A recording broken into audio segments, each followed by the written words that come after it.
Social media. It's something that completely shapes our world, right? We're going to dive into it today. It was built with this incredible idea of connecting us, but as we all know, it's a powerful tool, a real double-edged sword. And this really just lays it all out, doesn't it? It's like two sides of the same coin.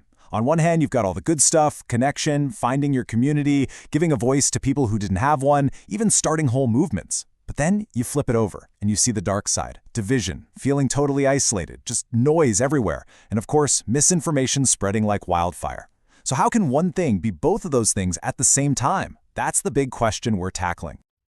All right, so let's start with the dream, because it's easy to forget this part. But the original idea behind these platforms, it was incredibly optimistic, almost utopian, you could say.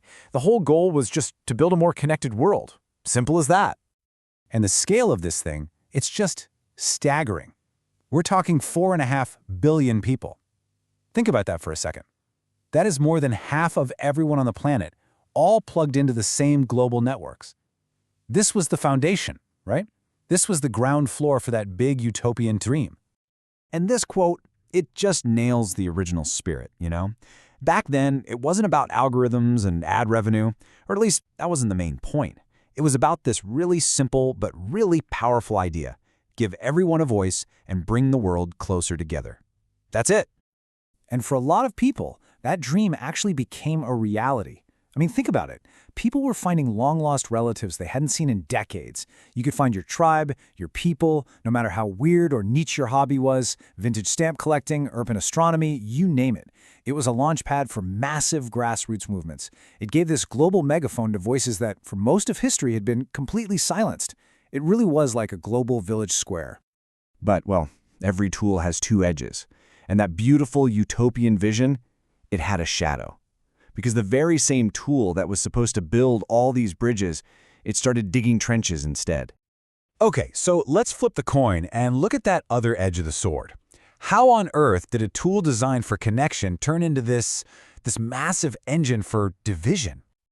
Well, a huge part of the answer starts with this one key idea, the echo chamber. Now, we've all heard that term thrown around, but what does it actually mean? It's basically a closed loop. It's a digital space where you only ever see opinions and information that you already agree with. They just get reflected back at you again and again and again, each time getting a little bit louder, making you a little more certain you're right. So how do these things even form? It's not magic, it's actually pretty mechanical. It all starts with tracking your data, every like, every share, everything you watch. Then the algorithms take that data and they learn what you want to see, what keeps you scrolling. Step 3, they just show you more of that same stuff. And here's the kicker, the final step. Anything that disagrees with you, any dissenting views, they just get filtered out, slowly, quietly, until your whole worldview just starts to shrink. And this is where the tragic irony really hits home. A tool built for connection seems to be making us feel, well, the opposite. This data is pretty stark. Just look at that jump. For heavy users of social media, feelings of loneliness are almost double what they are for people who don't use it at all. So we're connected to literally billions of people, but we're scrolling through their lives feeling more alone than ever. How does that work? So what's the result of all this?